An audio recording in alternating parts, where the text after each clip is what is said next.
Hi there, in this video we're going to discuss the Elephant Gambit. After moves e4, e5 and knight to f3, black plays d7, d5. Aggressive move, undermining the e4 pawn, and the idea is to get some additional space if white, for example, captures here. So that is the main idea behind undermining moves in the center if we talk about gambits.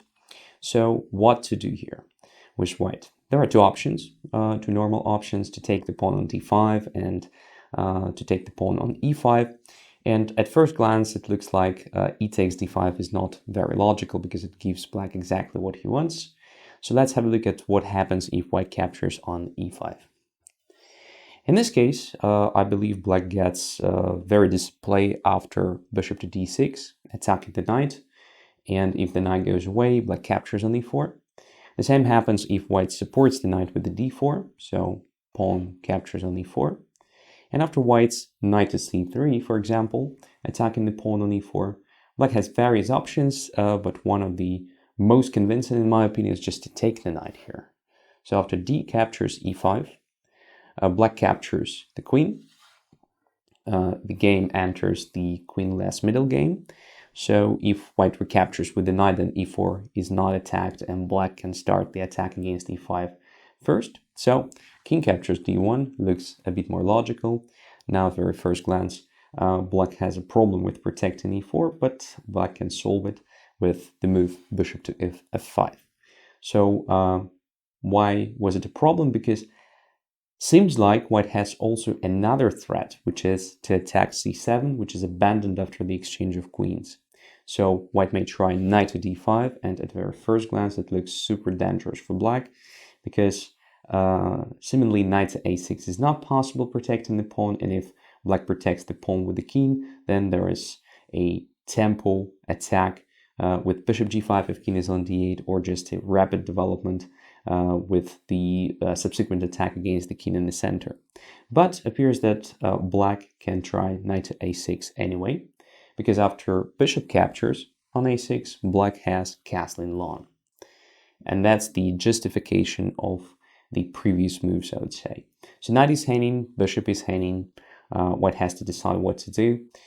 If knight is protected by the bishop with bishop c4 move, there is c6 or bishop e6, both are equally good for black. So in the game we're following, white decided to play king to e2, black captured on d5, and after bishop to c4, feels like black is losing f7. But it's not that clear because black has rook to c5 move, counter-attacking c2. So white decided to step back with the bishop to b3, black developed the knight to e7. As you may notice, e5 is still under pressure. It's not so simple to protect it. If the bishop goes to f4, there is an additional attack with the help of this knight to g6 possible. So bishop to e3 was played in the game we're discussing, black captured on e5, already having the extra pawn. White may take on f7 here, but then again, black's activity is compensating white's pair of bishops, I would say. After bishop to d4, attacking the rook, black has another interesting intermediate action, bishop to g4 check, and after king e3, black plays knight to d5, and so on. So black even managed to win this game. Already this shows us that black has a pretty decent activity, so I don't think that knight takes e5 is the most promising continuation for white. Let's have a look at the main line, which is e4 takes d5.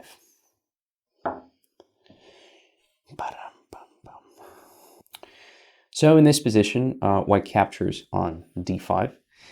Black continues with the planned e4 move. And if knight moves away somewhere, black gets exactly what he wants. For example, if knight goes to e5, queen captures on d5, attacking the knight. It's possible to play d4, of course, but black captures that pawn, forcing the knight to d3, and then develops the knight to f6. So as you may notice, it's like one of the lines of Petrov defense, but reversed. And obviously white has extra tempo compared to that tabia, but I would say that it's perfectly fine for black as a result of the opening, because we have symmetrical pawn structure, no longer pawns in the center, everything depends on the activity of the pieces, and we may notice that black's pieces are pretty active here, so I think black is completely all right in this situation. So the question is what to do after e4. So it appears that in this position, white has a very simple queen to e2 move, pinning the pawn and attacking it. And since it is not so simple for black to go away with the king from the e file quickly, this pawn on e4 is in danger. Black continues with the knight to f6, and here we have two interesting options for white. The one is just to continue with the knight to c3 move, and starts feeling like white is going just to win the pawn on e4. And that is the actual gambit. So black plays bishop to e7, white captures on e4, castles. So already here black has some advantage in development because queen simply blockaded on bishop on f1, and it's hard for white to complete a development. So white should be very careful here, otherwise there is a danger along the e file.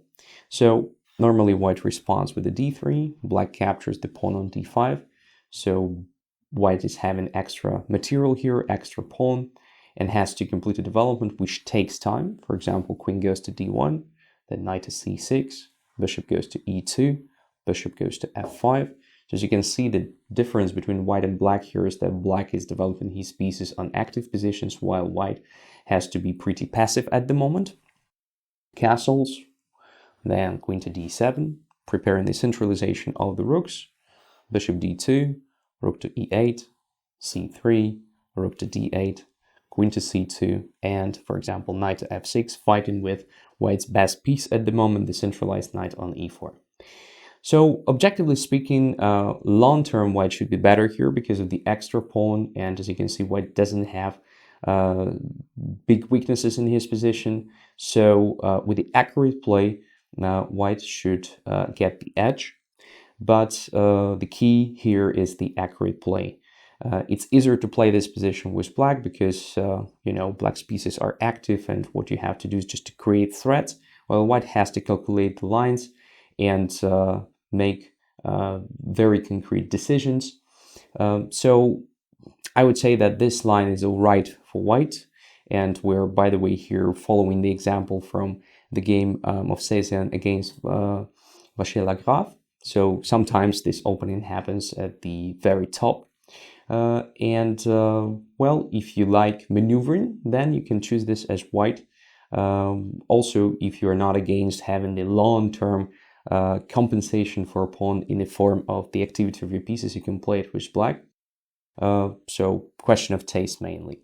What I could recommend in addition to this knight to c3 move is the d3 continuation, which in my opinion, from a practical point of view, is much more annoying for black. Let's have a look at that one. So in this position, instead of playing knight to c3, white may continue with the d3, with the simple idea of just recapturing on e4 with the pawn and getting the amazing center. So black has to react with the queen takes d5, which looks logical, protecting the pawn on e4 and regaining the missing material. And it is completely okay for black if white plays knight to c3, the move which comes to mind first.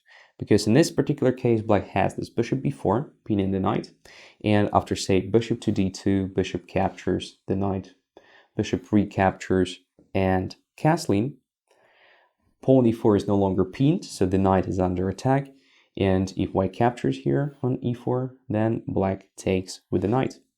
And it appears that, position is open. Black has already castled, white is still far away from that. And in case of rook to d1, knight takes c3, attacking the queen, rook takes d5, and knight captures on e2. We enter the ending in which we have a symmetrical pawn structure, so black is completely okay here. So no problems for black. So knight c3 is not very promising. Instead, white should try knight to d2, in my opinion. Let's have a look at this. So in this position, instead of knight to c3, white plays knight to d2, and I think the difference is obvious. Now bishop b4 doesn't work, for example, because white has something like c3 move. So the pawn on e4 is hanging, and it's not so simple to protect it, because something like bishop to f5 may lead to knight to h4, challenging that bishop and quickly winning the pawn on e4, for example. There are also another options like knight to g5, apparently, and so on. So black usually sacrifices this pawn and plays knight to c6. So white now can capture with the pawn. So now white has 4 against 3 on the king side. And what's interesting here, after active move queen to h5, the game quickly enters the ending after queen to b5. Very strong move, very logical one. So black is offered the trade of queens, and white simultaneously prepares the development of the light squared bishop. If black refuses to exchange queens immediately, which is logical because white is a pawn up and plays bishop to c5, then white continues with the knight to b3, attacking the bishop and trying to exchange queens. At this moment, black can capture the pawn on e4, but the queen is no longer protected, so the bishop is pinned, and white may benefit from it playing bishop to e3, attacking it. For example, black may play bishop to b4 check. Now white plays c3, and after queen takes b5 and bishop takes b5, we have this queenless middle game in which white has the initiative because black has to make a move with the bishop now. The knight is pinned, and white has 2 interesting options. So the one is just to play knight to d4. Another one is to play knight to a5 with similar ideas, just to damage the pawn structure. For example, a6, then bishop captures on c6, b captures on c6, and knight takes on c6.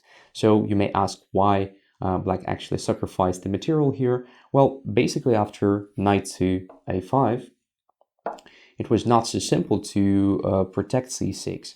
For example, b7 is also under pressure. If you play an ugly move like king to d7, you just have problems with the development. So a6 looks like a natural option here, because at least you get a pair of bishops in the open position as a compensation. So knight captures on c6 in this case, bishop goes to d7, knight comes back to a5, after rook to b8, knight goes to c4, very good spot for now. So as you can see, white has developed, so there is no advantage in development for black in this case. We already have the endgame stage, and basically it's about the converting the material. So bishop goes to e7, keeping pair of bishops, then simply castling. Black may play bishop to e6, attacking a2, but even here, after knight a5 and bishop takes a2, white keeps the initiative, so knight jumps to c6, rook to a8, then the centralization. So as you may notice, white is already much better coordinated here and is ready to attack along the e-file. So in my opinion, it is the best option from a practical point of view, because a gambit player wants a complicated middle game usually, and here after d3 and knight d2 the game quickly enters the position without queens, and in my opinion the side which has the initiative here is white.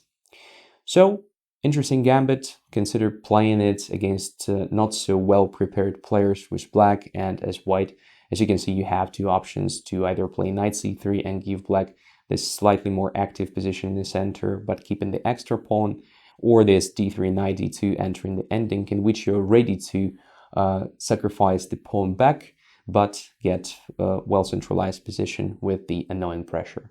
Thanks a lot for your attention. See you next videos.